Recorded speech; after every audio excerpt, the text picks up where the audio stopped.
Hello everybody and welcome back to another episode of Minecraft Basics, and today we'll be doing part 2 of the hostile mobs. This episode will include the hostile mobs you will encounter in the nether and the end. So let's get started. Like I said in the last video, these statistics I'm about to show you are when your difficulty is set to normal.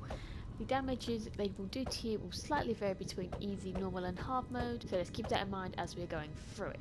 Let's start with the Hoglin. The Hoglin has 40 hit points of health. Like quite a few of the nether mobs, their damage differentiates between Java and Bedrock. In Java Edition they'll do 3 to 8 hit points, and in Bedrock they will do 6. Upon death they will drop 2 to 4 pork chops, 0 to 2 leather, and if they are killed when they are on fire, they will drop to cook pork chops instead of raw ones. Next we have the Zoglin, which is very similar to the Hoglin. They have 40 hit points of health. They'll do 3 to 8 hit points of damage, and they'll drop 1 to 3 rotten flesh upon death. He doesn't look a very happy chappy, does he? Next we have the Piglin, which has 16 hit points of health. Now their damage is a little complicated, as you can see. Obviously they can spawn with either a gold sword or a crossbow, and the damage they do can differentiate between Java and Bedrock. On both Java and Bedrock Edition they do 8 hit points if they spawn with a sword, like this fellow has here. But if they are spawned with a crossbow on Java Edition they will do 3 to 4 hit points of health, whereas on Bedrock they will do 1 to 5 hit points. And I'm not sure whether this is correct or not, but if they spawn without a weapon on Java Edition they will do 5 hit points of health.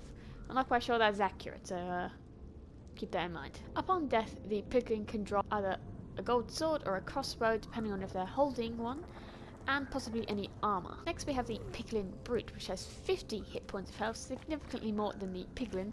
These will only spawn in bastions, so you don't need to worry about these guys if you're just wandering around the nether. You need to worry about all these other guys though. Like the Piglin, their damage differentiates between Java and Bedrock. On Java Edition they will do 13 hit points of damage, and on Bedrock they only do 10.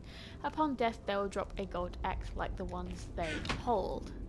Next we have the zombified Piglin, but those Minecraft veterans is known as the zombie pigman. The zombified Piglin has 20 hit points of health, does 8 damage when attacking, and will drop 0 to 1 rotten flesh and 0 to 1 gold nuggets. On rare occasion they can drop their golden sword and a gold bar. These mobs are in fact neutral mobs and won't attack you unless you attack them first. So if you're walking by them in the nether you don't need to worry about them, but if you hit one you're going to be in for a big shock, as if you hit one of them all the piglins in the area will come and attack you, so just be very careful and try not to hit them because they won't bother you if you don't bother them. Next we have the Wither Skeleton. The Wither Skeleton has 20 hit points of health, does 8 damage when attacking, but will also do wither damage, so keep that in mind as the wither is quite a powerful effect. Upon death they can drop 0 to 1 coal and 0 to 2 bones, and on rare occasion they can drop their sword, and the rarest drop is their head. This is what you'll need if you're planning to summon the Wither. Next we have the Blaze. You've had to put a block above his head, otherwise he'll fly off. They have 20 hit points of health. Their melee attack, which I don't think many people know they have a melee attack, because you never really want to get that close to them, but if they do hit you with their melee attack, they'll do 6 hit points of damage, and their fireballs will do 9 hit points of damage, along with 5 fire damage. Upon death they can drop 0 to 1 blaze rods. Next we have the Ghast, which is probably my least favourite mob in Minecraft, just because they are so very annoying. They have 10 hit points of health.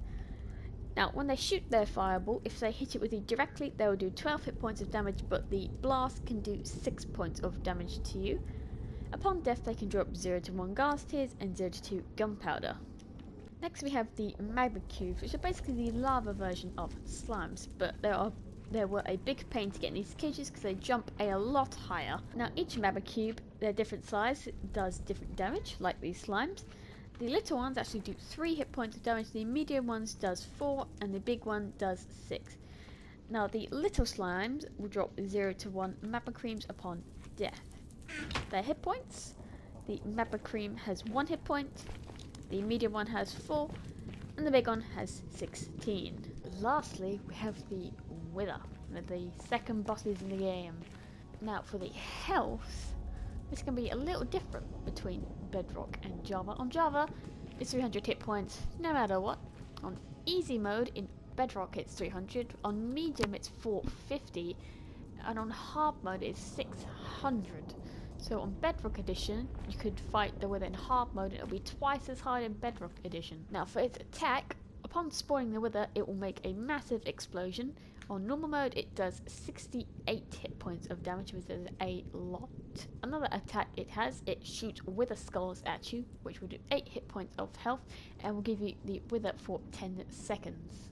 Now on Bedrock Edition, it has an additional attack which is a dash attack, which is where it dashes, obviously, and it'll break loads of blocks around it. It will just plow straight through them. That will do 15 hit points of damage if it hits you. Upon death, the Wither will drop a nether star, which can be used to craft a beacon, and is spawned like such. So let's go ahead and spawn him in.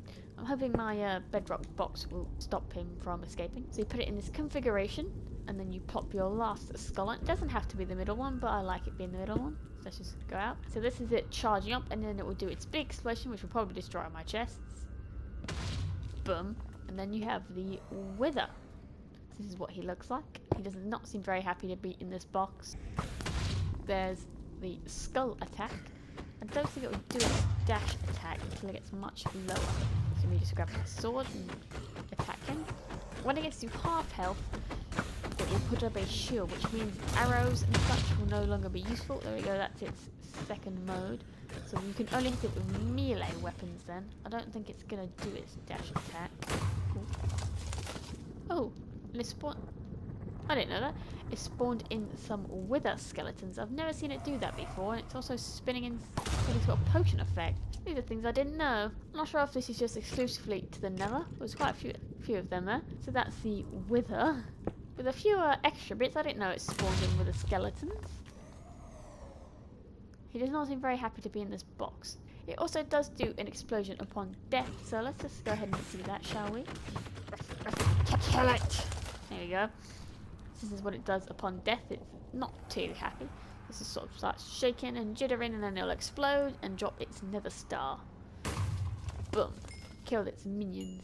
Then it drops its nether star. If the Wither kills any mobs, it will drop a Wither rose, which in fact I often forget. That's it for the nether mobs. Now let's move on to the end. Alright, now we are in the end. I haven't spawned the mobs in as they all have teleportive abilities. So if I spawn them in, they would just teleport away. So I teleport them in as I am talking about them. First we have the Enderman. The Enderman can do 7 hit points of damage, and upon death they will drop 0 to 1 Ender pearls, and if they are holding a block, for example a grass block, they will drop it upon death.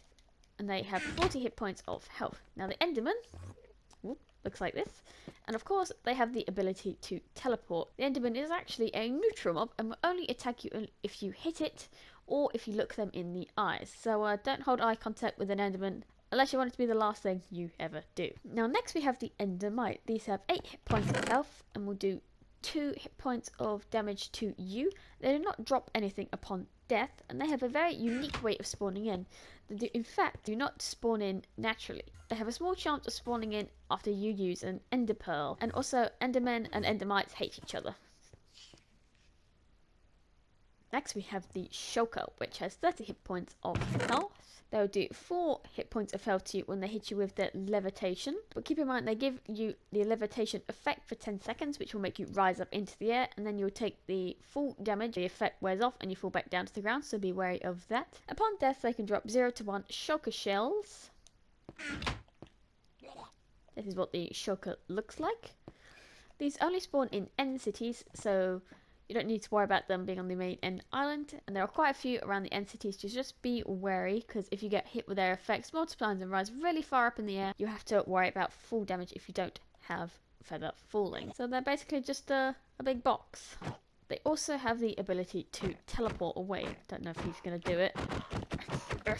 Seems like he doesn't want to prove my point. Now finally we have the Ender Dragon. Of course the Ender Dragon is not here because I would not be able to do this showcase if the Ender Dragon was currently flying around. Now the Ender Dragon can be a little complicated because it is the final boss. Its melee attack will do 10 hit points of damage. Its wing attack will do 5.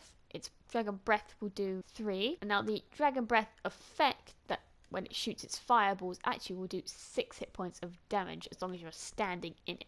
And of course it drops the dragon egg, which is currently up there. Also, when it is killed, it will spawn the teleportation thing, whatever it's called, I don't remember its official name, that would take you to the end city, which is 1,000 blocks away. It is in fact possible to get to the end city without this, but you have to go 1,000 blocks in any direction off the end island and you will reach it. Fun fact, if you get an elytra and fly 1,000 blocks in any direction, you can get it. I've done it many times on my current survival world, and it is good fun, but it's also very scary. And keep a look on your y-axis, because you don't want to get too low and fall into the void.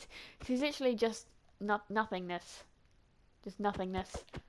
Until you reach the end islands. Thank you for watching the 4th episode of Minecraft Basics. Please like and subscribe, it would help out a ton. This has been Lapis Rose, and I'll see you all next time. Bye!